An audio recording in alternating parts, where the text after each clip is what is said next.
ઓમ શ્રી ગણેશાય નમઃ. જય શ્રી કૃષ્ણ મિત્રો. પવિત્ર ભાદરવા મહિનામાં પિતૃપક્ષ ચાલી રહ્યા છે. પૂર્ણિમાથી લઈને અમાસ સુધી પિતૃપક્ષનો સમય છે. શાસ્ત્ર સમય દરમિયાન આ મહિનો પિતૃઓને સમર્પણ છે. તો આ સમયે આપણે ભગવાનની કથાઓ, ભાગવદ્ ગીતા, ગરુડ પુરાણ કે ભગવાનના પુરાણો શાસ્ત્રો વાંચવાનું વિધાન છે. આ મહિનામાં આજે 16 શ્રાદ્ધના દિવસોમાં આપણે જે કંઈ પુણ્ય દાન કરીએ છીએ, જે કંઈ કથાઓ વાંચીએ છીએ, વંચાવીએ છીએ, સંભળાવીએ છીએ, સાંભળીએ છીએ, તો આ બધું જ પુણ્યફળ આપણા પિતૃઓને મળે છે. તેમની પરમ ગતિ થાય છે, એમને મોક્ષ મળે છે અને એ આપણને ખૂબ હૃદયથી, અંતરથી સુખી થવાના આશીર્વાદ પ્રાપ્ત કરે છે. તો મિત્રો, હવે આપણે સાંભળીએ અધ્યાય 6, જન્મ દુઃખનું વર્ણન. શ્રાદ્ધ પક્ષ દરમિયાન પિતૃઓની મુક્તિ અને જીવના કલ્યાણ માટે પિતૃપક્ષમાં ગરુડ પુરાણ સાંભળવાનો મહિમા છે. આ સાંભળવાથી જીવનને મુક્તિ પ્રાપ્ત થાય છે. મહર્ષિ કશ્યપના પુત્ર પક્ષીરાજ ગરુડ ભગવાન શ્રી નારાયણને પૂછે છે પ્રશ્ન કે આ સૃષ્ટિની રચના થઈ, તેમાં અનેક જીવો જન્મ પણ લે છે અને મૃત્યુ પણ પામે છે. એ દરમિયાન તેની શું ગતિ થાય છે? જીવન કેવું હોવું જોઈએ તો એને સ્વર્ગની પ્રાપ્તિ થાય, અને કેવા દુષ્ટ કર્મ કરવાથી તેને નરકની યાતના ભોગવવી પડે? આ રહસ્યમય પ્રશ્નનો ઉત્તર જે પ્રભુએ આપ્યો છે શ્રી હરિ વિષ્ણુ ભગવાને તેમના શ્રી મુખેથી, તો એ વેદવ્યાસજીએ ગરુડ પુરાણની રચના કરી. એ મારફતે ભગવાન વેદવ્યાસજીએ રચના કરી ગરુડ પુરાણની. આ ગરુડજીના માધ્યમથી ભગવાન વિષ્ણુએ તેમના શ્રી મુખેથી જ્ઞાન પ્રાપ્ત લોકોને કરાવ્યું. એ જ્ઞાન પ્રાપ્ત થાય છે અને ગરુડી વિદ્યા પણ કહેવાય છે. અત્યાર સુધીમાં આપણે 1 થી 5 અધ્યાય સાંભળ્યા છીએ. હવે આપણે સાંભળીશું અધ્યાય 6, પાપ જન્મ દુઃખનું વર્ણન અને શ્રાદ્ધનું મહત્વ. ઓમ નમો ભગવતે વાસુદેવાય. ગરુડ વાહન ભગવાન શ્રી હરિ વિષ્ણુની જય. 6થો અધ્યાય. ભગવાન નારાયણથી યમ માર્ગ પર વિસ્તારથી વર્ણન સાંભળ્યા પછી ગરુડજીએ ભગવાનથી કહ્યું, હે પ્રભુ, પાપ કરવાના અનેક ચિહ્નો હોય છે અને આ મનુષ્ય પાપ કરીને અનેક યોનિઓમાં જાય છે. તમે મને બતાવો કે આમાં શું અવસ્થા હોય છે અને તેની કઈ કઈ યોનિઓમાં જાય છે. ગરુડથી આ પ્રશ્ન સાંભળીને ભગવાન નારાયણ બોલ્યા કે અનેક પાપી લોકો નરકમાં યાતના ભોગવીને અનેક યોનિઓમાં જાય છે અને જે પાપથી એમને જે ચિહ્ન રહે છે તે જ હું તમને બતાવું છું. ક્ષય રોગથી પીડિત વ્યક્તિ બ્રાહ્મણને મારવા વાળો કોઢી થાય છે અને એ ચાંડાલની યોનિમાં જન્મ લે છે. જે વ્યક્તિ કોઈના ગર્ભને નષ્ટ કરે છે અને સ્ત્રીને મારે છે તે મલેચ્છ જાતિમાં જાય છે. ગુરુ પત્નીની સાથે યૌન સંબંધ સ્થાપિત કરવાવાળા વ્યક્તિ ચર્મ રોગથી પીડિત થાય છે. માંસ ખાવાવાળા લાલ રંગના હોય છે અને જે બ્રાહ્મણ ખાદ્ય અને અખાદ્ય પદાર્થ ખાય છે એમનું પેટ ખૂબ મોટું હોય છે. જે વ્યક્તિ બીજાને ખાવાનું નથી આપતો અને પોતાના માટે જ ખાય છે તે ગલગંડ રોગથી પીડિત થાય છે. સફેદ કોડનો રોગી તે હોય છે જે અશુદ્ધ અન્નથી શ્રાદ્ધ કરે છે. મિર્ગીના રોગથી પીડિત વ્યક્તિ ગુરુના અપમાનવાળા ફળ સ્વરૂપ આ કષ્ટ પ્રાપ્ત કરે છે. શાસ્ત્ર અને વેદોની નિંદા કરવાવાળા પીળિયા રોગથી ગ્રસ્ત થાય છે. જે પ્રાણી ખોટી સાક્ષી આપે છે, કોઈના વિવાહમાં વિઘ્ન પેદા કરે છે, પુસ્તક ચોરે છે, તે કાણો અને હોઠ વગરનો કે અંધ થઈ જાય છે. અસત્ય બોલવાવાળા વ્યક્તિ હકલ્લાવાળા થઈ જાય છે અને જૂઠ બોલવાવાળા બહેરા, જે હકલાય છે ને એને હકલાવાવાળા કહેવાય છે, અને જૂઠ બોલવાવાળા બહેરા. જે વ્યક્તિ રત્ન ચોરે છે તે નીચ કુળમાં ઉત્પન્ન થાય છે, અને જે કોઈને ઝેર આપે છે અથવા કોઈના ઘરમાં આગ લગાવે છે અથવા જે રત્ન ચોરે છે, સોનાની ચોરી કરે છે, તે ઉન્મત્ત રોગી અને નીચ કુળમાં પેદા થાય છે. શાક અને પત્તા ચોરવાવાળા મોરની યોનિમાં જાય છે. આ રીતે અનેક અપકર્મ કરવાવાળા વ્યક્તિ અનેક યોનિમાં અનેક ચિહ્નોથી સાથે જન્મ લે છે. હું આના સિવાય અન્ય યોનિઓના વિષયમાં પણ બતાવું છું. જે વ્યક્તિ મધ ચોરે છે અને પાન ફૂલની ચોરી કરે છે, મીઠું ચોરે છે, તે ગીધ, કીડી અને વાનરની યોનિ પ્રાપ્ત કરે છે. ઝેર પાન કરીને મરવાવાળા વ્યક્તિ સર્પની યોનિમાં જન્મ લે છે. જૂતા, તિનકા અને કપાસને ચોરવાવાળા બકરી થાય છે. અને જે મનુષ્ય હિંસા કરીને પોતાની જીવિકા ચલાવે છે અથવા તીર્થયાત્રાઓને લૂંટે છે, તેઓ કસાઈના ઘરમાં બકરો બનીને પેદા થાય છે. અને જે હંમેશા ઉદ્દંડ રહેવાવાળા હોય છે એને જંગલના હાથીની યોનિ મળે છે. જે બ્રાહ્મણ બલિ આપવાવાળા નીચોનું અન્ન ખાય છે એને વાઘની યોનિ મળે છે, અને જે સંધ્યા તથા ગાયત્રીના જપ નથી કરતા અને જેનું હૃદય પાપોથી ભરેલું છે, જે ઉપરથી સ્વચ્છ અને અંદરથી ગંદા હોય છે, એમને બગલાની યોનિ મળે છે. ઘણા એવા લોકોના પુરોહિત બનીને જે લાલચ કરે છે તેઓ ગધેડા બને છે, અને જે આમંત્રણ વગર ભોજન કરે છે એમને કાગડાની યોનિ મળે છે. જે બ્રાહ્મણ સુપાત્રને વિદ્યા નથી આપતા તો બળદ બને છે, અને જે શિષ્ય ગુરુની સેવા નથી કરતો તે પશુ યોનિને મેળવે છે. ગુરુની સામે વિવાદ કરે અને સંવાદ કરવાવાળા શિષ્ય રાક્ષસ થાય છે. એના સિવાય મિત્રથી દ્રોહ કરવાવાળો બહાડી, ગીધ, દગો આપીને ખરીદવાવાળા ઉલ્લુ, વર્ણાશ્રમની નિંદા કરવાવાળા કબૂતર થાય છે. આશા ભંગ કરવાવાળા આસ, સ્નેહને ભંગ કરવાવાળા દ્વેષી, સ્ત્રીને ચોરવાવાળા મોર, દ્વેષ વશ સ્ત્રીનો પરિત્યાગ કરવાવાળા ચિરકાળ સુધી ચકલા ચકલી થાય છે. માતા પિતા, ગુરુ, ભાઈ અને બહેનથી વેર કરવાવાળા હજારો વખત જન્મ લે છે અને ગર્ભમાં નષ્ટ થઈ જાય છે. સાસુને ગાળ આપવાવાળી વહુ, નિત્ય કલહ કરવાવાળી અને પોતાના પતિને ધિક્કારવાવાળી ચીલ સમડી થાય છે.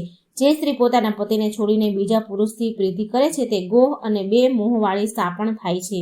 પોતાના ગોત્રને ભ્રષ્ટ કરવાવાળી, પોતાના ગોત્રની સ્ત્રીમાં ગમન કરવાવાળા તરક્ષુ અને સલકી થઈને રીંછનો યોનિમાં ઉત્પન્ન થાય છે. તાપસ સ્ત્રીમાં ગમન કરવાવાળા પુરુષ મરુણ સ્થળમાં પિશાચની યોનિ મેળવે છે. જે ઋતુમતી નથી થઈ એવી સ્ત્રીમાં ભોગ કરવાવાળા વનમાં અજગર થાય છે.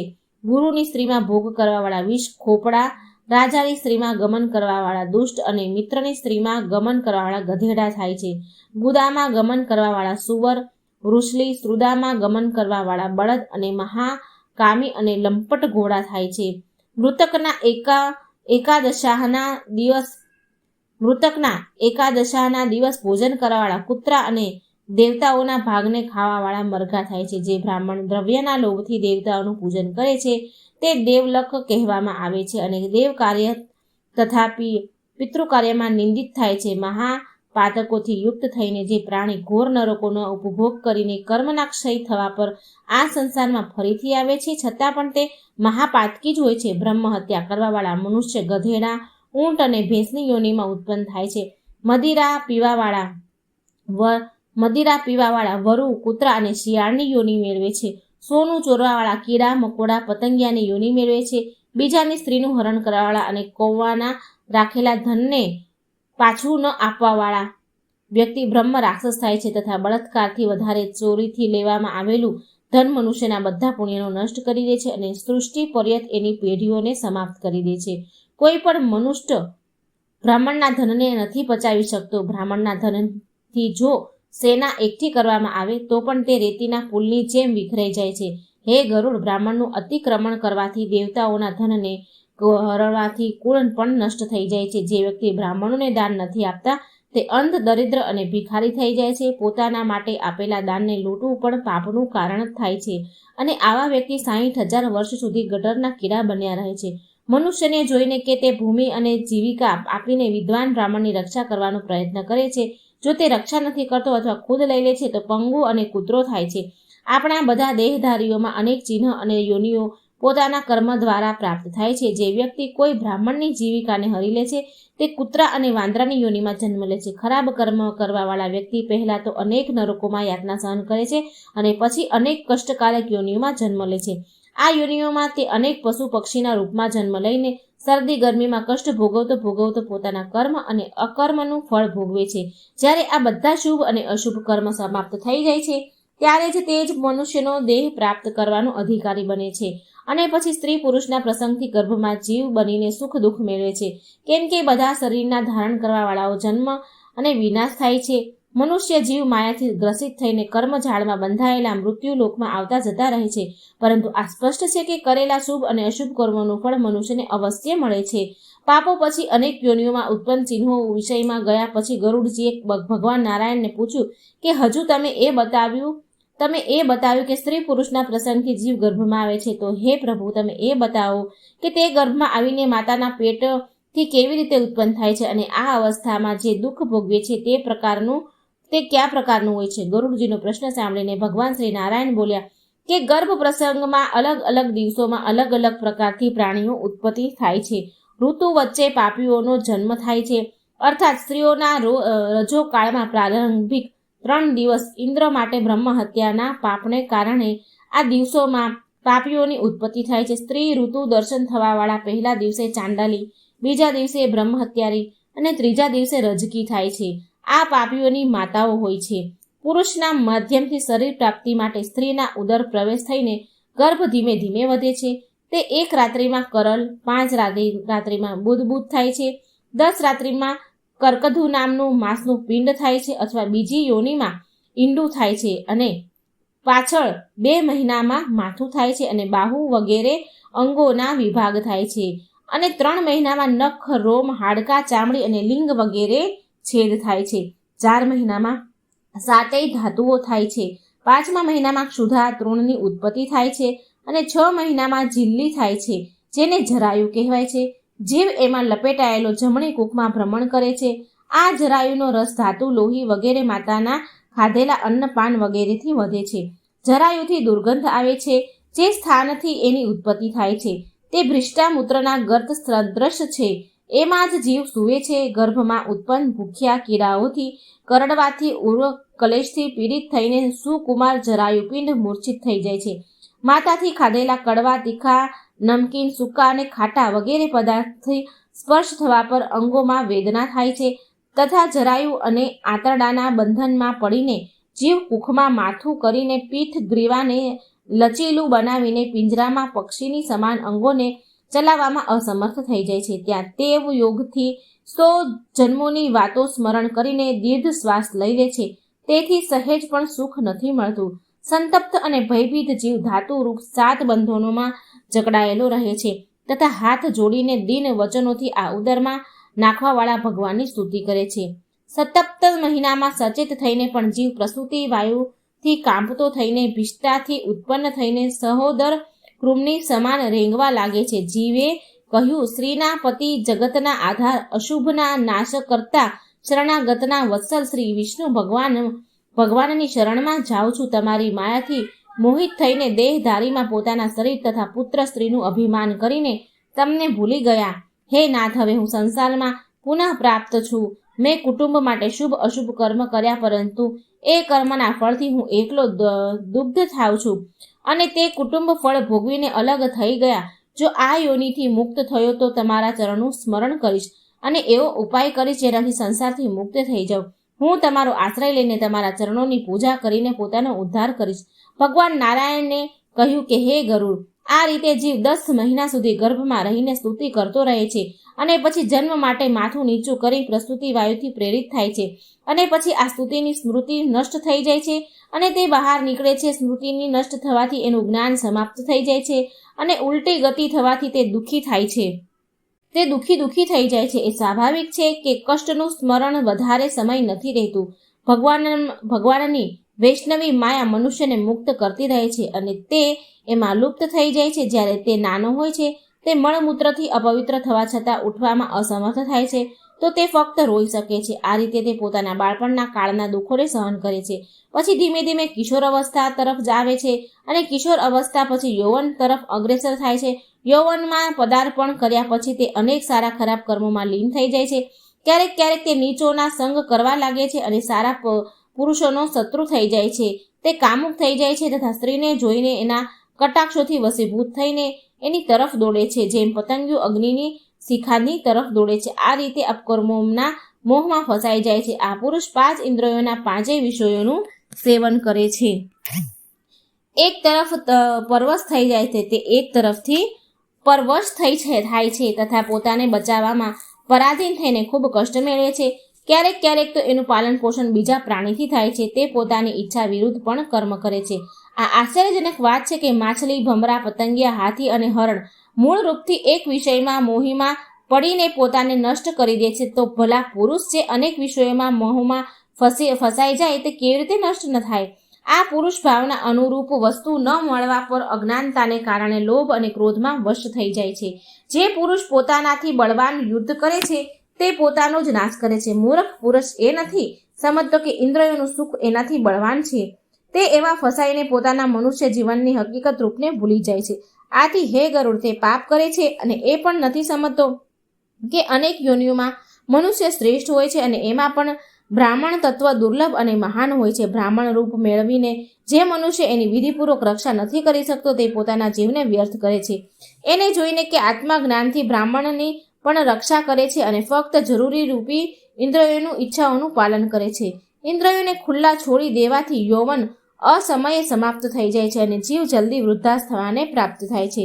તેથી હે ગરુડ, પોતાના ભોગવેલા આ ભોગવા યોગ્ય કર્મજાળમાં ફસાઈને આ મનુષ્ય જ બ્રહ્મની માયાથી મોહિત થઈને વૈરાગ્યથી દૂર રહે છે. હવે આ વિષયમાં તમે સાંભળવા ઈચ્છો મને તે કહો અને હું તમને બતાવીશ. તમે જે સાંભળવા ઈચ્છો છો મને કહો તે હું તમને જણાવું. સૂતજી ઋષિઓથી કહે છે કે ગરુડજીએ ભગવાનની જીવયોની અને કર્મફળનું આ સ્વરૂપ સાંભળ્યું તો તે કાપવા લાગ્યા. પછી એમણે ભગવાનથી પૂછ્યું કે હે પ્રભુ, આ મનુષ્ય જાણીને અજાણતા કે કર્મોમાં પ્રવૃત્ત થાય છે અને યાતનાઓ ભોગવે છે, તો શું તે યાતનાઓથી મુક્તિનો કોઈ ઉપાય છે? હે પ્રભુ, આ પણ કોઈ ઉપાય છે? તો મને એનું જ્ઞાન કરાવો. સંસારરૂપી સમુદ્રમાં ડૂબીને આ મનુષ્ય દુઃખી આત્માની સાથે કોઈ પ્રકારના વિષયોથી નષ્ટ આત્માનો ઉદ્ધાર કરી શકે છે? તમે કૃપા કરી મને કહો. ગરુડજીના પ્રશ્નને સાંભળીને ભગવાન નારાયણ બોલ્યા, હે ગરુડ, મેં તને કર્મ વિધાતાના અંતર્ગત જે પણ બતાવ્યું એમાં પુત્ર પ્રાપ્તિનું મહત્વ વધારે છે. કેમ કે જેના પુત્ર નથી થતા એમની દુર્ગતિ થાય છે. પુત્રવાળા ધર્માત્માઓની દુર્ગતિ નથી થતી. જે પુરુષ પોતાના કોઈ કર્મના પ્રભાવથી પુત્રની પ્રાપ્તિમાં અસમર્થ રહે છે એને જોઈએ કે તે પુત્ર પ્રાપ્ત કરવાના સાધન એકઠા કરે છે. અનેક પ્રકારથી ભક્તિ ભાવના રાખીને ભક્તિથી પરિપૂર્ણ ચંડીના વિધાનથી કે હરિવંશ પુરાણની કથા સાંભળીને શિવ આરાધના કરીને શુદ્ધ બુદ્ધિવાળા મનુષ્ય પુત્રને ઉત્પન્ન કરે છે. પુત્ર પોતાના પિતાને પુનામક નરકથી બચાવે છે. આથી તમે ધર્માત્મા પુત્ર જ આખા કુળનો ઉદ્ધાર કરી દે છે. આ ખૂબ જૂની પદ્ધતિ છે કે એક પુત્ર જ સમસ્ત લોકોને જીતી લે છે. પુત્રનું મુખ જોઈને પિતા ફક્ત ઋણથી જ મુક્ત નથી થઈ જતા, પરંતુ તે આ કર્મથી પોતાનું મુખ જોઈને અન્ય ઋણો કે સત્ય છે કે પૌત્રનું મુખ જોઈને મનુષ્ય સ્વર્ગની પ્રાપ્તિ કરે છે અને યમરાજાના અનેક બંધનોથી મુક્ત થઈ જાય છે. મનુષ્યને બ્રહ્મ મોઢા પુત્ર સ્વર્ગ લોકોના દ્વારા સુધી લઈ જાય છે. જો તે વિવાહિત સ્ત્રીથી ઉત્પન્ન થયો હોય, લગ્ન વગર ઉત્પન્ન થયેલ પુત્ર નરકમાં પહોંચાડે છે. કેમ કે સવર્ણ પુરુષ અને સવર્ણ સ્ત્રીના યોગથી જ સંતાન ઉત્પન્ન થાય છે. તે જ પિતૃઓના સ્વર્ગમાં પહોંચાડે છે. કેમ કે મનુષ્ય પુત્ર દ્વારા શ્રાદ્ધ કરવા પર જ સ્વર્ગ પ્રાપ્ત કરે છે. આ દ્રષ્ટિકોણથી તને એક વાર્તા સંભળાવું છું.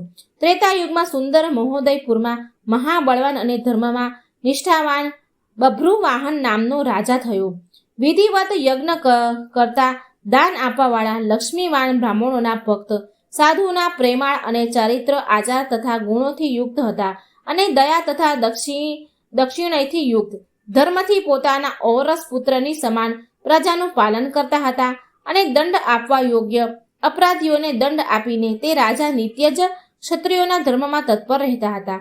કોઈ સમયે મહાબળવાન તે રાજા સેના સહિત શિકાર માટે ગયા અને નાના પ્રકારના વૃક્ષોથી ઘેરાયેલા વનમાં પ્રવેશ કર્યા.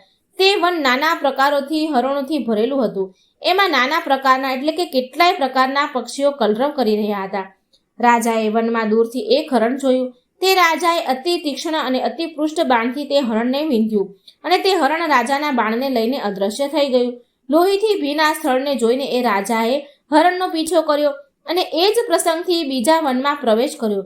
ભૂખ તરસથી સુકાયેલા કંઠવાળા અને શ્રમના સંતાપથી એ અર્ધમૂર્છિત રાજાએ જળાશય પર પહોંચીને ઘોડા સમેત જ સ્નાન કર્યું. કમળ વગેરેના ગંધથી સુગંધિત શીતળ જળ પીધું. પછીમાં એ બભ્રુવાહન રાજાએ જળથી બહાર નીકળીને વિશ્રામ કર્યો. સામે શીતળ છાયાવાળા મોટી મોટી શાખાઓથી વધારે વિસ્તૃત અને નાના પ્રકારના પક્ષીઓના સમૂહથી ગુંજિત મનોહર વટવૃક્ષને જોયું હતું. સૌથી વધારે ઊંચું હોવાને કારણે તે વટવૃક્ષ તે જંગલની મોટી ભારે પાતકાથી સમાન પ્રતીત થયું હતું. એના જ મૂળની નજીક પહોંચીને રાજા અર્ધનિદ્રિત થઈ ગયા અને રાજાએ ક્ષુધા તૃષાથી પીડિત વ્યાકુળ ઇન્દ્રિયોવાળા વિખરાયેલા વાળોવાળા અને મેલા ગૂંચેલા અત્યંત ભયાનક કોડવાળા લાંબા અને દુર્બળ એક પ્રેતને જોયું. વિકૃત અને ઘોર પ્રેત રાક્ષસને જોઈને બભ્રુવાહન ખૂબ જ વિસ્મિત થઈ ગયા અને પ્રેત પણ એ ઘોર વનમાં આવેલા એ રાજાને જોઈને ચકિત થઈ ગયો. તે પ્રેત પણ ઉત્કંઠિત મનથી રાજાની નજીક આવ્યો અને કહે છે કે હે ગરુડ, ભગવાન કહે છે.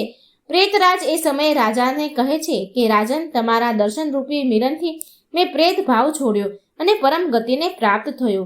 હે મહાબાહો, તમારા સંયોગથી આજે અતિ ધન્ય થયો છું હું. રાજાએ કહ્યું, હે પ્રેત, આ કૃષ્ણ વર્ણ મોટું ભયાનક મુખ અને ઘોર દર્શન, આવું મોટું અમંગળ પ્રેતત્વ તમને કયા કર્મના પરિણામે મળ્યું છે?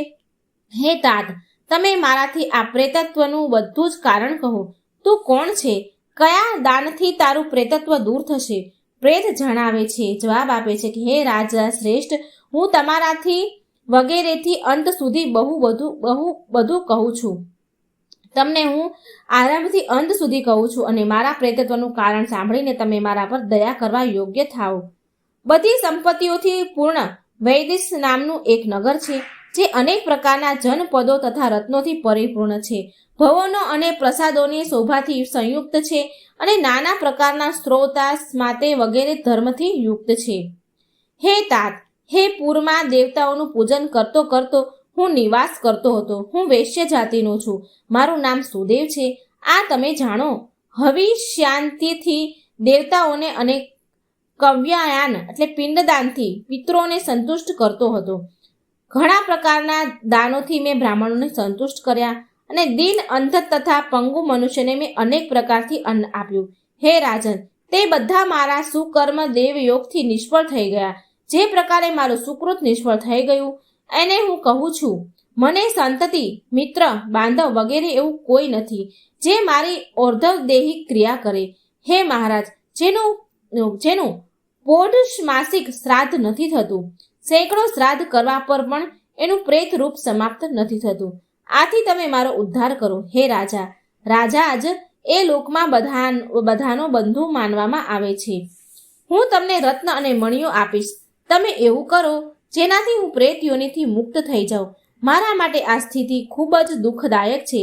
આ વનમાં ખૂબ જ સુંદર ફળ ફૂલ બધું જ છે અને શીતળ જળ પણ છે, પરંતુ હું તરસ્યો હોવા છતાં પણ પાણી પી નથી શકતો. હે રાજન, મારી બધી ક્રિયાઓ જો નારાયણ વિધિથી થાય અને વેદ મંત્રનું ઉચ્ચારણ થાય તો મારું પ્રેત રૂપ નષ્ટ થઈ જશે.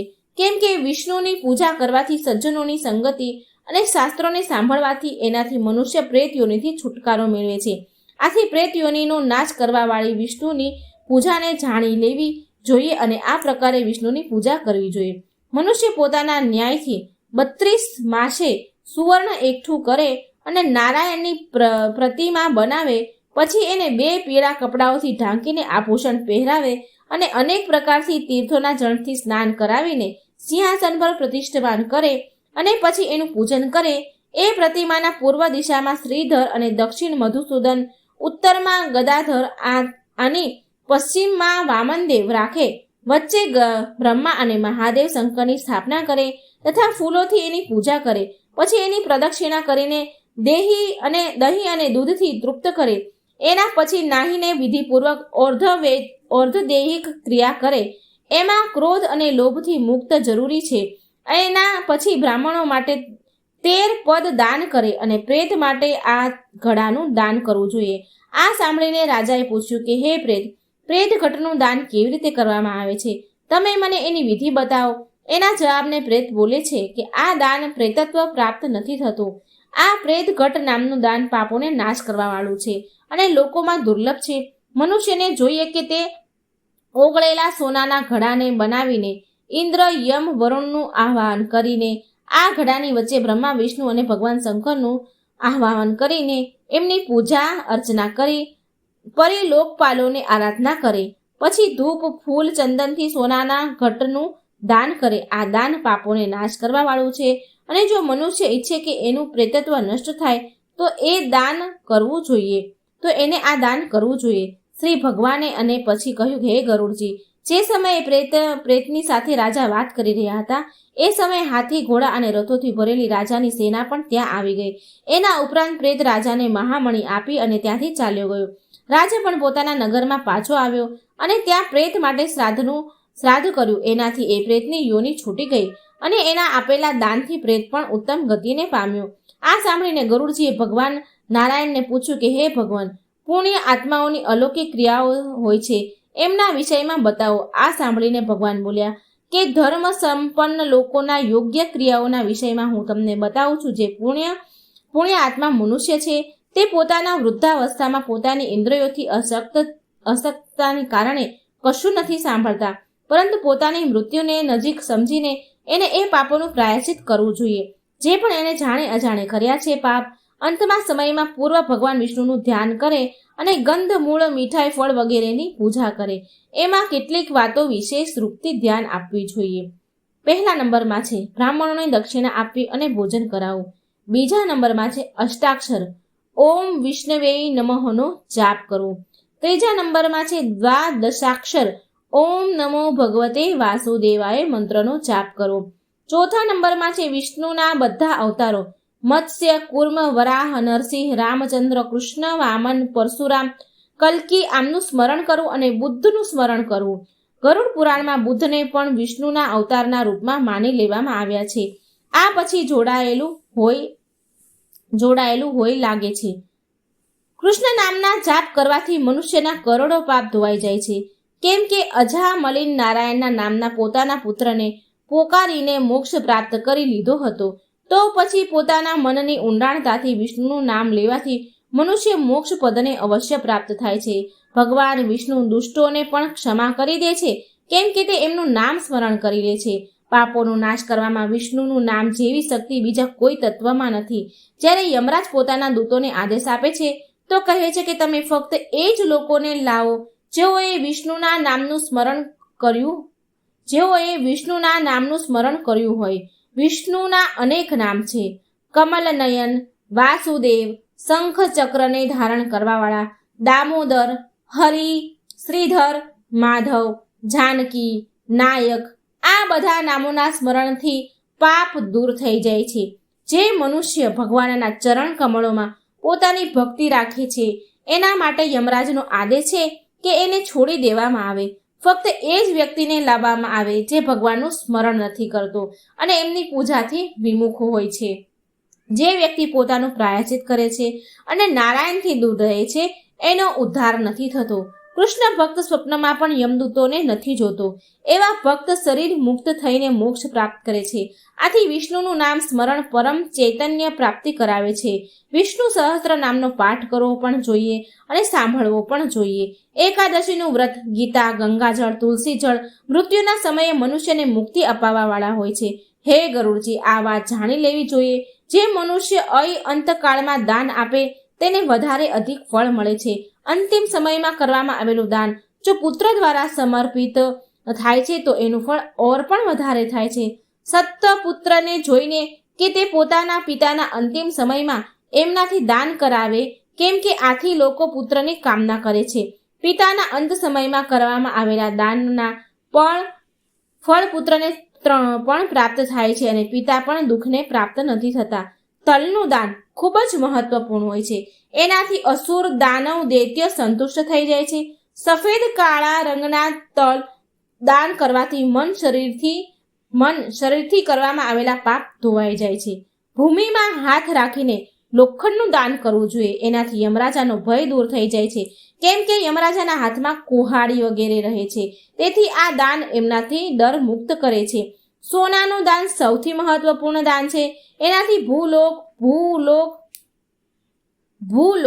ભૂર્વલોક અને સ્વર્ગલોકમાં નિવાસ કરવાવાળા પ્રાણી સંતુષ્ટ થાય છે.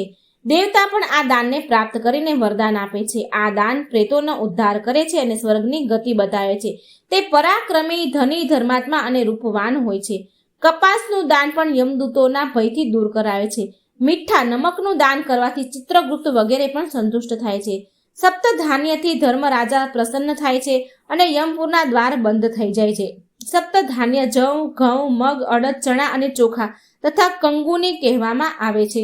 ગાય ચરમ માત્ર અર્થાત એટલે કે ધરતી પર જેના પર ગાય અને બળદ સાથે સાથે બેસી શકે એ દાન કરવાથી મનુષ્ય બ્રહ્મ હત્યાના પાપથી મુક્ત થઈ જાય છે. જે મનુષ્ય વ્રત કરે છે અને આ બધા કહેલા દાનો કરે છે એના તો પાપ દૂર થાય જ છે, પરંતુ ભૂમિ દાનથી મનુષ્યનું સુર અને અસુરથી પૂજિત થઈને ઇન્દ્રલોક જાય છે. જે રાજા બ્રાહ્મણને ભૂમિદાન નથી કરતો તે સંસારમાં જો ફરીથી આવે છે તો પોતાની એક નાની ઝૂંપડી પણ નથી બચાવી શકતો. અભિમાનવશ ભૂમિનું દાન કરવાથી જ નરકમાં વાસ થાય છે, પરંતુ આ ત્યાં સુધી હોય છે જ્યાં સુધી કે તે બાકી ભૂમિ પોતાની પાસે રાખે છે. ભૂમિદાન ગૌદાનની જેમ જ છે કે ભૂમિ ગાયનું જ રૂપ છે. મનુષ્યને જોઈને કે અંતધેનુ અને રુદ્રધેનુ તથા ઋણધેનુ તથા મોક્ષધેનુનું દાન કરે છે. આ પ્રકારના દાનથી મનુષ્ય બધા પ્રકારના પાપોથી મુક્તિ મેળવી લે છે. પોતાની અનેક અવસ્થાઓમાં કરવામાં આવેલા પાપ ગાય દાનથી નષ્ટ થઈ જાય છે. સમય સમય પર જે મન વચન કર્મથી પાપ થાય છે તે બ્રાહ્મણોને ગાયદાન આપવાથી નષ્ટ થઈ જાય છે. મનુષ્યને જોઈએ કે તે સાવધાન થઈને મૃત્યુથી પહેલા ગૌદાન કરે, પરંતુ દાન સત્યપાત્રને જ કરવામાં આવવું જોઈએ, કેમ કે તે સત્યપાત્રને પ્રતિગ્રહના દોષ નથી લાગતો. અપાત્રની દાન આપવામાં આવેલી ગાય દાતાને નરકમાં પહોંચાડે છે. જે વ્યક્તિ પોતાનું કલ્યાણ ઈચ્છે છે એને જોઈએ કે તે અપાત્ર માટે ગાયનું દાન ન કરે અને એક ગાયને એક મનુષ્યને જ દાન કરે. ગૌદાન વહેંચી નથી શકાતું. હવે હું વૈતરણી નદીને પાર કરવા માટે ગૌદાનનું મહત્વ ચિત્રણ કરું છું. મનુષ્યને જોઈએ કે તે કૃષ્ણ કે લાલ વર્ણની ગાયને આભૂષણોથી સુસજ્જિત કરીને અને ખૂરોની ચાંદી શિંગડાઓને સોનાના બનાવીને કપાસની ઉપર ઊભી કરીને તાંબાના પાત્રથી સાથે લોખંડ દંડને ધારણ કરવાવાળા યમરાજની સ્થાપના કરે છે. પછી તે પાત્રમાં ઘી નાખીને બધાની ઉપર રાખી દે છે. પછી ઈખની નાવ બનાવીને રેશમના કપડામાં લપેટી અને પાણીના ખાડામાં નાવને નાખી દે છે અને પછી ગાયની સાથે એનો સંકલ્પ કરી દે છે અને બ્રાહ્મણને દાન આપી દે. તે આ પ્રકારથી પ્રાર્થના કરે છે કે હે જગન્નાથ, તમે શરણાગત વત્સલ છો, શોકમાં ડૂબેલા વ્યક્તિઓના રક્ષક છો, તમે મારો ઉદ્ધાર કરો. હું દક્ષિણા સહિત આ ગાય દાન કરી રહ્યો છું. તમને તથા વેતરણ રૂપ ગાયને નમસ્કાર છે. મેં એ નદીથી ઉતરવા માટે આ ગાયનું દાન કર્યું છે. દેવેશ ઇન્દ્ર, હું ગાયોના મધ્યમાં જ નિવાસ કરું. ગાયોમાં લક્ષ્મીનો નિવાસ છે. આ લક્ષ્મી રૂપ તે ધેનુ મારા પાપોનો નાશ કરે. મનુષ્યને જોઈએ કે આ પ્રકારે પૂજા કરી અને પ્રદક્ષિણા કરીને ગાય સહિત બધી સામગ્રી બ્રાહ્મણોને દાન આપી દે. એવા વ્યક્તિ ધર્મરાજની સભામાં પહોંચી જાય છે. આ પ્રકારે પુણ્યકાળમાં ગાયનું દાન કરવાથી પાપ નષ્ટ થાય છે. જ્યારે શ્રદ્ધા ઉત્પન્ન થાય છે અને કોઈ સત્ય પાત્ર મળી જાય છે એને પણ પુણ્યકાળ માનવામાં આવે છે. અર્થાત એવા સમયમાં નિશ્ચિત થઈને ગૌદાન કરવું જોઈએ, કેમ કે મનુષ્યનો વૈભવ એક જેવો નથી રહેતો અને મૃત્યુ પણ ક્યારેય પણ આવી શકે છે. આથી દાન કરીને મનુષ્યને ધર્મનો સંગ્રહ કરવો જોઈએ. ભાવનાથી કરવામાં આવેલું થોડું દાન પણ અપાર ફળ આપે છે. ભાઈ બંધુ શરીર બંધુ નાશવંત છે, ફક્ત ધર્મ જ સ્થિત છે. મૃત્યુ પછી પ્રત્યેકને પ્રેમ ક્ષીણ થઈ જાય છે. પ્રાણીની પોતાની આત્મા જ એના બંધુ છે. આથી પોતાની સંતુષ્ટિ માટે જ દાન આપવું જોઈએ. આ જીવન અનિત્ય છે. મનુષ્યની પાછળ કોઈ એના માટે કશું નથી કરતું. આથી એને ખેદ પોતાના લોકોતરની ચિંતા થવી જોઈએ. મરેલા શરીરને લાકડી અને કાકરાની સમાન લોકો છોડી દે છે. આથી મનુષ્યને જોઈએ કે તે પોતાના શુભ અશુભનું ધ્યાન રાખીને દાન કરે. દુઃખનો સંસાર સાગર વિરાટ હોય છે. એમાં કોઈના ભાઈ નથી. અહીંયા કર્મના સંબંધી પ્રાણી આવે છે અને ચાલ્યા જાય છે. કર્મના ભાવ સાથે જોડાયેલા છે અને કર્મના ક્ષીણ થવા પર સંબંધ તૂટી જાય છે. માતા પિતા પુત્ર વગેરે બધા એકઠા થયેલા એ પ્રાણીઓના સમાન છે, જે નદીમાં વહેતા લાકડીઓના તારપાની જેમ એક પણ છે અને નથી પણ. આ લોકોથી જે લોકો ઉત્તરનો માર્ગ છે એમાં જ્ઞાની વ્યક્તિ સુખ મેળવે છે, નહીં તો એને કષ્ટ મળે છે. જે આપણે અહીંયા આ ધરતી ઉપર દાન કરીએ છીએ એના પુણ્યના પ્રભાવથી આપણને ધર્મના માર્ગમાં આરામ મળે છે. આથી જ્યાં સુધી મનુષ્ય જીવન જીવે છે ત્યાં સુધી તે દાન અને સમર્પણથી પોતાની આત્માને ઉદાર બનાવે. ધર્મથી અર્થ થાય છે અને ધર્મથી જ કામ થાય છે અને ધર્મ જ મોક્ષનો દાતા હોય છે. આથી મનુષ્યએ ધર્મ કરવો જોઈએ, પરંતુ એ પણ જાણી લેવું જોઈએ કે ધર્મ શ્રદ્ધાથી ધારણ કરવામાં આવે છે. ધન ધર્મનો આધાર નથી હોતો. જે મનુષ્ય ધનહીન છે તે પણ પોતાના સ્વચ્છ મનથી ધર્મનું આચરણ કરીને સ્વર્ગની પ્રાપ્તિ કરે છે. હે ગરુડ, જે મનુષ્ય ઘરમાં પૂરા રૂપોને જાણીને દેવી દેવતાઓને પ્રસન્ન કરીને ધાર્મિક કાર્ય કરે છે અને વિધિવત દાન આપે છે, તે પોતાના પુણ્યને સંચિત કરે છે અને નરકની યાતના નથી થતી અને આવો મનુષ્ય પરમ આનંદને પ્રાપ્ત કરે છે. તો મિત્રો, આ હતો અધ્યાય 6. ખૂબ જ સરસ મજાનો ગરુડ પુરાણનો અધ્યાય 6 છે, જે સાંભળવાથી આપણું ખુદનું જીવનું પણ ઉદ્ધાર થાય છે અને આપણા પિતૃઓ પણ મોક્ષ પામે છે. તો મિત્રો, બંને એટલો વિડીયો શેર કરજો, લાઈક કરજો અને આ ચેનલને સબસ્ક્રાઈબ જરૂર કરી દેજો. જય શ્રી કૃષ્ણ. રાધે રાધે.